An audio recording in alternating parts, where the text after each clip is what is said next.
Bien, le invito a abrir su Biblia en el Evangelio de Mateo, capítulo 5, y vamos a leer desde el verso 1 hasta el verso 12. Viendo la multitud, subió al monte y sentándose vinieron a él sus discípulos. Y abriendo su boca les enseñaba diciendo, bienaventurados los pobres en espíritu, porque de ellos es el reino de los cielos. Bienaventurados los que lloran, porque ellos recibirán consolación. Bienaventurados los mansos, porque ellos recibirán la tierra por heredad. Bienaventurados los que tienen hambre y sed de justicia, porque ellos serán saciados. Bienaventurados los misericordiosos, porque ellos alcanzarán misericordia. Bienaventurados los de limpio corazón, porque ellos verán a Dios. Bienaventurados los pacificadores, porque ellos serán llamados hijos de Dios. Bienaventurados los que padecen persecución por causa de la justicia, porque de ellos es el reino de los cielos. Bienaventurados sois cuando por mi causa os vituperen y os persigan, y digan toda clase de mal contra vosotros mintiendo. Gozaos y alegraos, porque vuestro galardón es grande en los cielos, porque así persiguieron a los profetas que fueron antes de vosotros. La semana anterior inicié esta serie titulada El carácter de los hijos del reino. Y mencioné que en estos versículos que hemos leído del capítulo 5 de Mateo, el Señor nos presenta 8 señales principales del carácter y la conducta del cristiano, especialmente en su relación con Dios y con los hombres, y en cada una de esas bienaventuranzas, la bendición divina que descansa sobre todos aquellos hombres y mujeres que exhiben dichas señales. Entre otras cosas, también mencioné que el Señor Jesucristo compendió los 613 mandamientos contenidos en la Torá en todo lo que conocemos como el Sermón del Monte, que está enfocado en la ética que debemos tener todos aquellos que pertenecemos al reino de Dios. Y a continuación presenté cuáles son esas 8 cualidades del carácter de los hijos de los ciudadanos del reino de Dios que el Señor Jesucristo presenta en estos versículos. Y hablamos la semana anterior de la primera de ellas, bienaventurados los pobres en espíritu, porque de los tales es el reino de Dios. Hablamos de la señal de la humildad. La segunda señal es la de la contrición, es decir, esos hombres y mujeres que no solamente reconocen su bancarrota moral y espiritual, sino que también son aquellos que lloran por su pecado, que son conscientes de la miseria que el pecado ha causado en ellos mismos y también en los que están a su alrededor. En esta mañana abordaré la segunda y la tercera. Están allí en el capítulo 5, en el capítulo 5, sí, el verso 5. Bienaventurados los mansos, porque ellos recibirán la tierra por heredad. Y en el verso 6, que expresa, bienaventurados los que tienen hambre y sed de justicia, porque ellos serán saciados. Ahora bien, ¿qué es la mansedumbre? ¿O a qué se refiere el Señor Jesús cuando dice, bienaventurados los mansos, porque ellos recibirán la tierra por heredad? Esta es la tercera señal de la conducta de los ciudadanos del reino de Dios. El Señor Jesús llamó a todos aquellos que estaban cargados y trabajados a seguirle a Él. Y añadió, y aprendan de mí que soy manso y humilde de corazón. El apóstol Pablo, cuando le escribe a la iglesia de Galacia, les exhorta a vivir en el Espíritu para que exhiban el fruto del Espíritu, que es la mansedumbre. Aquí observamos entonces que la mansedumbre tiene 3 bendiciones que experimentarán los ciudadanos del reino de Dios. 2 de ellas son en el aquí y en el ahora, y una es escatológica. Descanso y dicha en el aquí y en el ahora, y en el futuro escatológico recibir la tierra por heredad. Ahora, ¿qué significa ser manso? Este adjetivo se lo puede traducir como suave, considerado, cortés, incluso implica humildad, tiene implicaciones de humildad. Entonces podemos decir que son bienaventurados todos aquellos que son suaves, que son considerados, que tienen un trato cortés con los demás, que son humildes, porque saben quiénes son, saben a quién pertenecen y sobre todas las cosas saben hacia dónde se dirigen. Esta, amados, es la forma particular de mansedumbre que Cristo requiere en sus discípulos. Es decir, esa actitud tierna, esa actitud humilde hacia otros que está determinada por una estimación real de nosotros mismos. Por eso de aquí procede el mandamiento que dice: ama a tu prójimo como a ti mismo.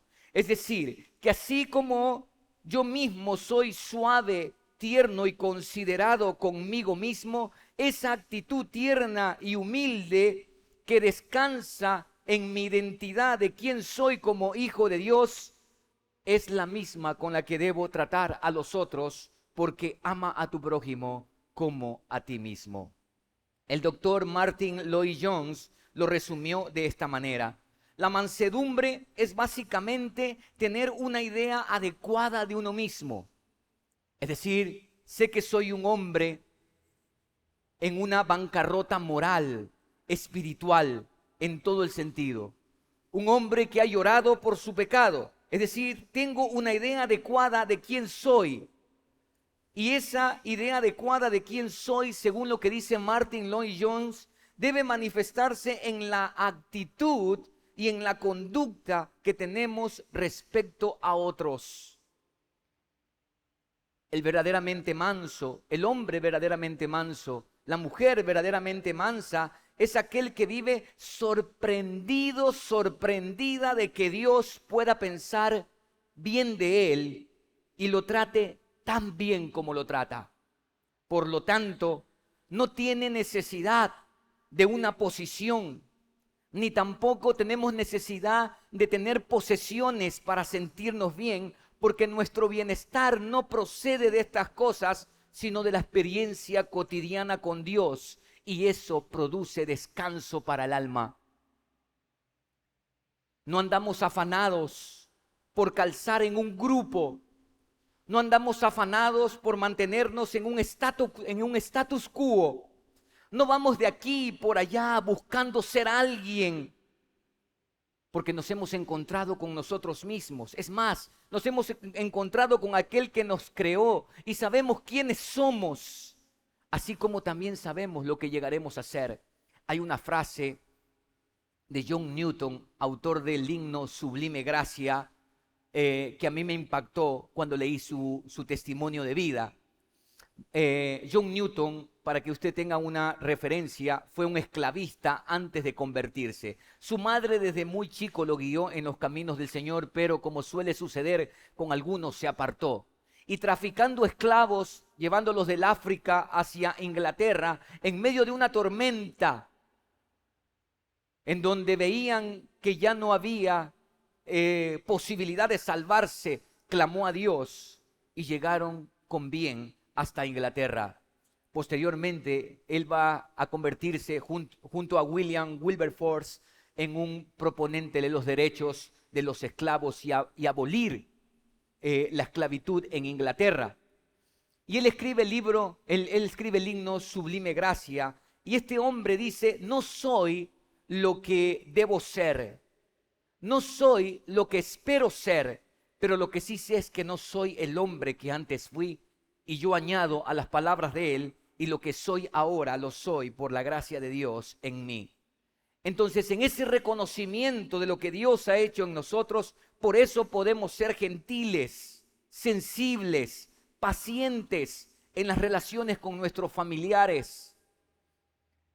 Podemos ser gentiles, pacientes, respetuosos en las relaciones con nuestros cónyuges, con los hijos, con los empleados, con los patrones, en todas las relaciones que tenemos en el día a día. El verdadero descanso, queridos hermanos, está en ser manso y humilde de corazón, Y la verdadera dicha, el verdadero gozo, también descansa en ese rasgo distintivo del carácter de los ciudadanos del reino de Dios. Pero hay algo más todavía. Jesús dijo, recibirán la tierra por heredad. Aquí hay otra paradoja. De hecho, todas estas señales del carácter de los ciudadanos del reino de Dios son una paradoja, cada una de ellas. ¿Y por qué digo que es una paradoja? Porque en este mundo no son los mansos los que gobiernan. En este mundo quienes gobiernan son los fuertes, los dominantes, los que tienen éxito en la lucha por la existencia. Pero en cambio, a los mansos, a los humildes, suele tocarles la peor parte.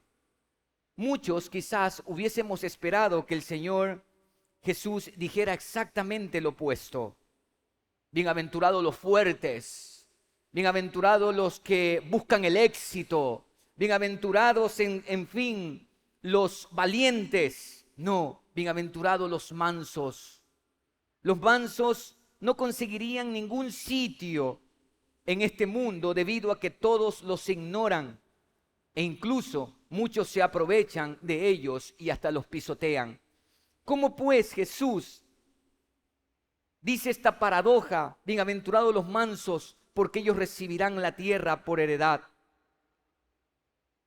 Amados, esto es maravilloso, porque la condición bajo la cual tomamos posesión de nuestra herencia en Cristo no es la fuerza, no es el vigor, no es el éxito, sino la mansedumbre, el ser mansos y humildes de corazón.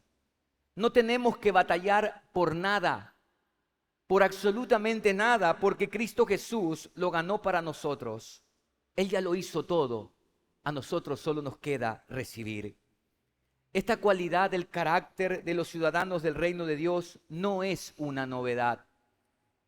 Tal y como lo dije la semana anterior, el Señor Jesús no trajo una nueva ley y jamás intentó implantar o tirar abajo la ley dada a Moisés. Nunca intentó reemplazarla. Lo que hizo fue aclararla, profundizarla, iluminarla y exteriorizarla, ya no solamente hacia un pueblo, sino hacia todos aquellos que reconozcan a Él como Mesías y acepten su sacrificio en la cruz. En esta bienaventuranza, que no es una novedad, el Señor Jesús toma las palabras del salmista. Acompáñeme por favor al Salmo 37. No ponga su separador de Biblia en Mateo 5 y vamos al Salmo 37. Mira cómo expresa el salmista las mismas palabras que Jesús expresó. Verso 1 en adelante dice, no te impacientes a causa de los malignos, ni tengas envidia de los que hacen iniquidad, porque como hierba serán pronto cortados, y como la hierba verde se secarán. Confía en Yahvé y haz el bien, y habitarás en la tierra, y te apacentarás de la verdad. Deleítate a sí mismo en Yahvé, y Él te concederá las peticiones de tu corazón. Vamos al verso 9. Porque los malignos serán destruidos. ¿Por qué no debes impacientarte a causa de los malignos? Verso 9, porque los malignos serán destruidos. Pero los que esperan en Yahvé, ¿qué dice? Heredarán la tierra. El mismo principio opera hoy, iglesia amada. Los impíos pueden jactarse y ejercer su influencia y poder como nosotros lo vemos ahora. Como hemos visto a través de toda esta debacle de corrupción estatal en nuestro país. Ellos pueden jactarse de su influencia y poder, pero la posición real está fuera de su alcance. Los mansos, por otra parte, aunque podamos ser privados o despojados de nuestros derechos constitucionales, somos benditos, porque sabemos que un día viviremos y reinaremos con el mismo Cristo. No importa por lo tanto, que nos priven de nuestros derechos terrenales. No importa que no nos hagan justicia, porque nosotros tenemos asegurada una herencia incorruptible, incontaminada e inmarcesible en el día de la regeneración de todas las cosas, cuando estemos en ese cielo nuevo, en esa tierra nueva, en esa heredad, como dice el Señor, que nos dará. Así como usted puede ver, el camino de Cristo es diferente del camino del mundo.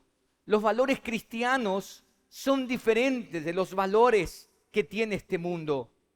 Todo ciudadano del reino de Dios, aunque no tenga nada en este mundo, puede decir confiadamente que lo tiene todo, porque Cristo es su todo. Y el que tiene a Cristo lo tiene absolutamente todo. ¿Sabe por qué hay tanto afán de la gente? ¿Y qué no hace la gente por más dinero, por tener y poseer y más y más? Y paradójicamente viven vacíos por dentro, porque no tienen al único que realmente puede saciar el alma, al único que realmente puede llenarlo todo. No es un cliché decir que el que tiene a Cristo lo tiene todo. Realmente el que tiene a Cristo Jesús en su vida, Él lo tiene todo. Por eso no tiene necesidad de nada. Por eso camina con contentamiento en este mundo. No lo pudo decir mejor Rudolf Stier cuando dice: la renuncia a uno mismo es el camino al dominio del mundo. Realmente es así. Mientras que el apego a uno mismo es ser guiado por todos los valores y principios de este mundo. Bienaventurados los mansos, porque ellos recibirán la tierra por heredad. Volvamos a Mateo. En el verso 6, Jesús dice: bienaventurados los que tienen hambre y sed de justicia, porque ellos serán saciados. Ahí hay una pregunta: ¿a qué clase de justicia se refiere el Señor? Los hambrientos y sedientos que serán saciados por Dios, dice que son aquellos que tienen hambre y sed de justicia. Esta hambre espiritual, permítame decirle acá, es una característica de todo el pueblo de Dios. Nosotros clamamos por justicia. Nuestra ambición suprema no es material, es espiritual. Nuestra hambre y sed no es que estos gobernantes hagan justicia. No lo pueden hacer porque son corruptos. Los seres humanos por naturaleza somos corruptos. Las leyes, por más bien que intenten hacer, quedarán manchadas porque quien las propone, quien las hace, es corrupto en sí mismo. Por lo tanto, nuestra ambición suprema no es material. Nuestra justicia suprema no está en este mundo, es espiritual. Por eso nosotros no vivimos, o mejor dicho, vivimos diferente como aquellos que pertenecemos al reino de Dios. No estamos afanados en la búsqueda de posiciones. Eso no quiere decir que tengamos un pensamiento mediocre y no tengamos metas y proyectos de vida. Ese es otro tema. Pero lo que sí es cierto es que tenemos contentamiento. No andamos en la búsqueda de posesiones ni de posición, porque lo que nos hemos propuesto es buscar el reino de Dios y su justicia, y sabemos que todo lo demás vendrá por añadidura. La justicia en la Biblia, para entender esto, tiene por lo menos 3 aspectos, que es lo que usted puede ver en la diapositiva. Justicia en la Biblia: hay una justicia legal, hay una justicia moral y hay una justicia social. ¿A qué clase de justicia se refirió Jesús? Permítame definir rápidamente cada una de estas justicias. Justicia legal en la Biblia se refiere a la justificación.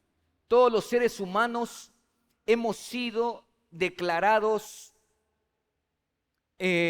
transgresores de la ley de Dios. Hemos transgredido su ley. Por lo tanto, bajo esa premisa que establece la Escritura, que el que incumple la ley, que el que transgrede la ley debe morir, todos los seres humanos estamos en esa misma condición.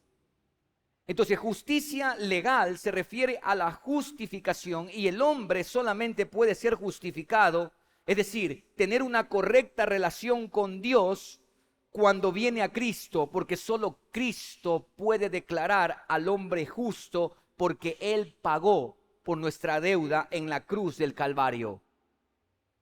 Cuando Cristo Jesús dice, bienaventurados los que tienen hambre y sed de justicia, entonces quiere decir que todos aquellos hombres y mujeres que tienen hambre y sed de justicia, tenemos hambre y sed de que los hombres sean justificados por Cristo, de que vengan a Cristo para que sean reconciliados con Dios y puedan llamarle Padre y glorificar su nombre. Al saber que los seres humanos estamos perdidos, los ciudadanos del reino de Dios lo que hacemos es propagar el mensaje de Cristo. Anhelamos que vengan a Cristo para que se reconcilien con Dios, como dice el mismo apóstol Pablo, como que si Dios rogase por medio de nosotros, os rogamos, reconciliaos con Dios a través de Cristo. Pero también en las Escrituras, en la Biblia, la justicia tiene que ver con lo moral. Y la justicia moral es aquella justicia que tiene que ver con el carácter y la conducta que agrada a Dios. La justicia moral tiene que ver con el carácter y la conducta que agrada a Dios.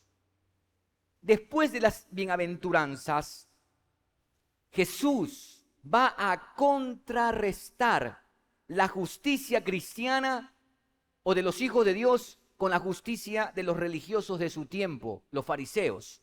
Mire lo que dice el capítulo 5, el verso 20 de Mateo. El verso 20 del capítulo 5. Porque os digo que si vuestra justicia no fuere mayor que la de los escribas y fariseos, no entraréis en el reino de los cielos. Y aquí Jesús se está refiriendo a la justicia moral y a la tercera justicia, la justicia social. Jesús contrarresta la justicia de los ciudadanos del reino con la justicia de los religiosos de su tiempo, que estaba conformada por reglas externas, reglas duras. Jesús lo describió haciendo una analogía. Ponen piedras pesadas, cargas pesadas sobre los hombros de la gente, y ustedes ni con un dedo las llevan. La justicia a la que se refiere Jesús, amados, no es esa conformidad a reglas, a externalidades. La justicia a la que se refiere el Señor es una justicia que brota en el interior del corazón. Es intencional, es volitiva, no es impuesta, brota desde lo profundo del corazón, y es por esta clase de justicia moral que tenemos hambre y sed los hijos de Dios. Por eso los corregimos. Por eso los corregimos, aunque algunos no soporten la corrección. Por eso les advertimos, aunque algunos no soporten las advertencias. Queridos, tarde o temprano en tu desenfreno de pecado, por más que permanezcas día tras día y noche tras noche en una iglesia, tu pecado te alcanzará. El desenfreno te va a llevar a un lugar, para nada bueno por supuesto, pero te va a llevar a un lugar. Mientras que los ciudadanos del reino de Dios anhelamos esta justicia moral. Anhelamos, y no es de reglas de externalidades. Yo no vivo como vivo porque sea un pastor, ni siquiera porque sea evangélico, ni nada por el estilo. Yo vivo como vivo porque soy un hijo de Dios. Y desde dentro de mi corazón, en el interior de mi vida, no sé cómo explicarlo más, intencionalmente y volitivamente, he dispuesto mi vida para hacer o conformarla conforme a lo que Dios ha establecido en su palabra.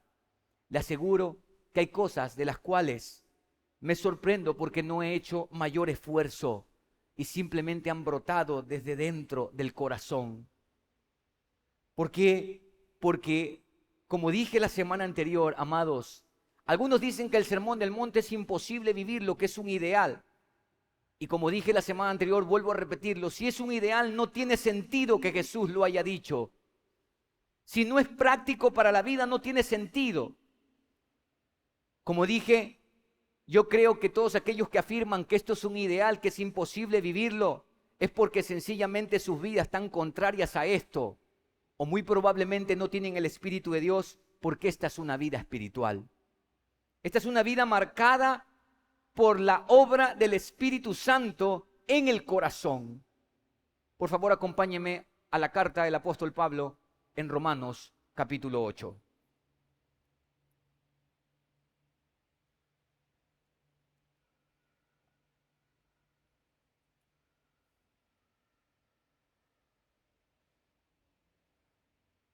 Verso 13 del capítulo 8. Porque si vivís conforme a la carne, moriréis. Mas si por el Espíritu hacéis morir las obras de la carne, viviréis. Porque todos los que son guiados por el Espíritu de Dios, estos son hijos de Dios. Porque no habéis recibido el espíritu de esclavitud para estar otra vez en temor, sino que habéis recibido el espíritu de adopción, por el cual clamamos, Abba, Padre.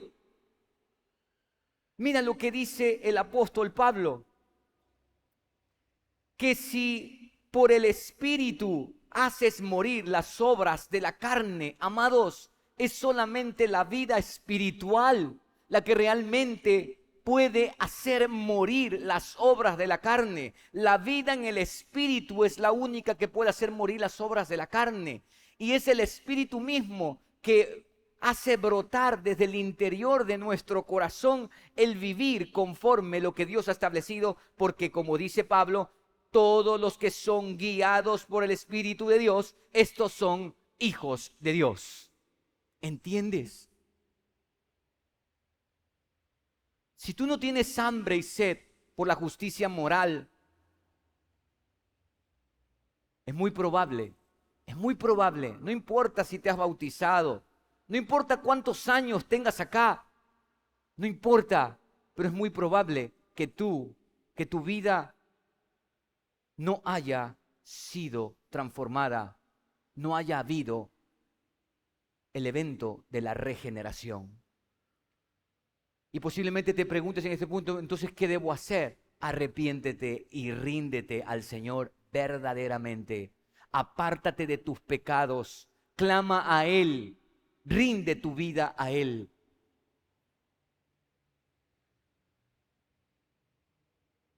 La justicia social.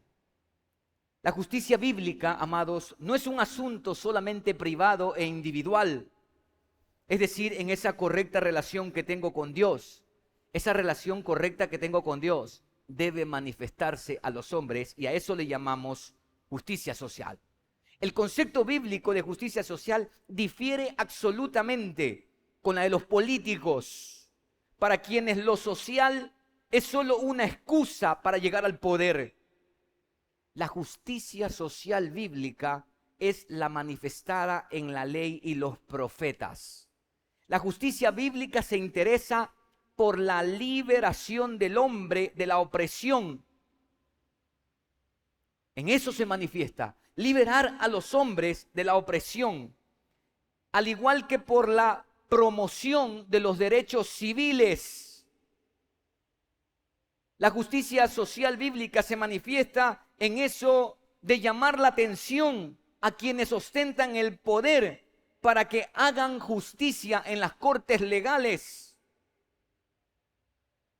Es la integridad en las relaciones comerciales. El famoso para quienes están en la contratación pública y que tienen que dar coimas, meterse en todo ese sistema. La justicia social tiene que ver con denunciar. Probablemente no te vaya bien, pero ¿a quién sirves? ¿A quién perteneces? Este es un asunto de identidad y de fe, amados. Para mí es conclusivo. Porque si a mí Dios me ha dicho que me va a proveer de todo, mirad las aves del cielo, que no siembran ni cosechan, sin embargo vuestro Padre Celestial las alimenta. Mira los lirios del campo, cómo se visten, un día están así, a la mañana florecen. Y ni aun Salomón con toda su gloria, con toda su riqueza, con todo su esplendor se vistió como uno de ellos. ¿Acaso no hará con vosotros mayormente, hombres de poca fe? ¿O ustedes creen que los lirios y las aves son mayores que nosotros? Sin embargo, Jesús dijo que no nos debemos preocupar por estas cosas, porque Él sabe lo que necesitamos, sino que debemos buscar su reino y su justicia. La justicia social tiene que ver con el honor en el hogar. Por supuesto que sí.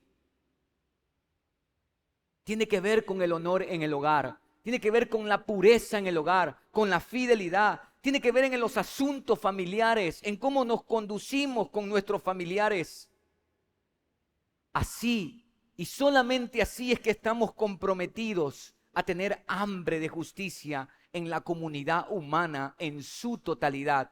Porque increíblemente hemos reducido la vida, o mejor dicho, hemos dividido la vida entre lo secular y lo espiritual. Los domingos somos espirituales, pero el resto de los días vivimos como nosotros queramos, somos los más carnales y no evidenciamos esta justicia. Por eso el grito de victoria de aquellos que no conocen al Señor, mire, y no dice que es cristiano, y no dice que es cristiana, y no hay ninguna diferencia. Ninguna diferencia. ¿Por qué? Porque en esa justicia espiritual, individual, privada, para que usted me entienda, esa relación que yo tengo con Dios y lo que Él ha hecho en mi vida no puede quedarse simplemente allí y yo ser un desastre afuera. Tiene que manifestarse en los hombres. Los hombres tienen que ver. ¿Y cómo van a ver? A través de mi conducta, a través de la fidelidad, el honor en el hogar, a través de la honra a mis padres, a través de mi integridad en las relaciones comerciales, a través de mi lucha por los que no tienen voz, del servir y ser generoso, en fin, todo esto y más es lo que agrada a un Dios que se identifica como justo en la Biblia. No hay quizás mayor secreto para el progreso en la vida cristiana que un apetito espiritual vigoroso y saludable. Yo le decía a los alumnos de doctrina ahora en la mañana, les decía que yo tengo 25 años estudiando las Escrituras. He tenido siempre hambre y sed de las Escrituras, le aseguro, hambre y sed de ellas, porque sé que son la única en donde yo puedo conocer a Dios y puedo mantenerme firme en este mundo. Una y otra vez, las Escrituras dirigen sus promesas a los que tenemos hambre y sed de Dios. El salmista dice que Dios sacia el alma menesterosa y llena de bien al alma hambrienta. Si tenemos conciencia, queridos, si usted tiene conciencia de su poco crecimiento o progreso espiritual, ¿no será acaso que usted no tiene apetito por Dios? ¿No será acaso que usted no tiene apetito por la palabra de Dios? No nos basta solo con llorar el pecado, no nos basta solo con confesar, no nos basta solamente con llorar, arrepentirnos. Tenemos que tener hambre y sed de justicia. De allí dependerá aquel momento histórico, maravilloso, glorioso, cuando el juez justo de toda la tierra venga nuevamente y establezca su reino de justicia. Allí, y solamente allí, queridos hermanos, nuestra hambre y sed serán totalmente satisfechas. Esa conciencia y convicción del futuro nos mantendrá a nosotros vigorosos, saludables y activos, vigorosos, saludables espiritualmente. No lo pudo haber dicho de una mejor manera Lutero cuando dijo: si no podéis transformar al mundo completamente pío, entonces haced lo que podáis. Y en Celebra tenemos una frase: no podemos alfombrar el mundo, pero sí podemos ponernos un par de sandalias para caminar en este mundo. Es verdad que no podemos transformar al mundo completamente y que se haga piadoso, pero nosotros tenemos que hacer todo lo que podamos para que así sea, hasta que nuestro Señor venga y realmente todo absolutamente sea regenerado y estemos con Él, tal y como dice la palabra, porque ellos recibirán la tierra por heredad, porque ellos serán saciados. Amados, los que reconocen su bancarrota moral y espiritual y lloran por las consecuencias de su pecado, son aquellos que en respuesta a la gracia de Dios manifiestan un espíritu humilde delante de Dios y por supuesto también de los hombres. Son los que manifiestan hambre y sed por la justicia moral y social de Dios, que han experimentado esa obra interior hecha por el Espíritu Santo a darles un nuevo corazón y sellar la ley de Él en cada uno de esos corazones. Querida iglesia, nosotros nos encontramos, o siempre la iglesia ha estado en todo momento, en todo tiempo, ha sido crucial para esa generación que Dios ha levantado en cada tiempo. Y nosotros no somos la diferencia. Necesitamos evidenciar a través de nuestra vida, nuestra conducta, que somos ciudadanos del reino de Dios. Esto es urgente para aquellos que están a nuestro alrededor, para aquellos que no conocen al Señor y necesitan que le llevemos el mensaje salvífico, el mensaje que transforma, el mensaje que derrumba todo lo que nosotros somos y nos trae a nuestra vida todo lo que Dios es. Y para aquellos que no tienen al Señor en su vida, es imposible vivir. Para ti esto es un ideal. Quisiera llegar allá.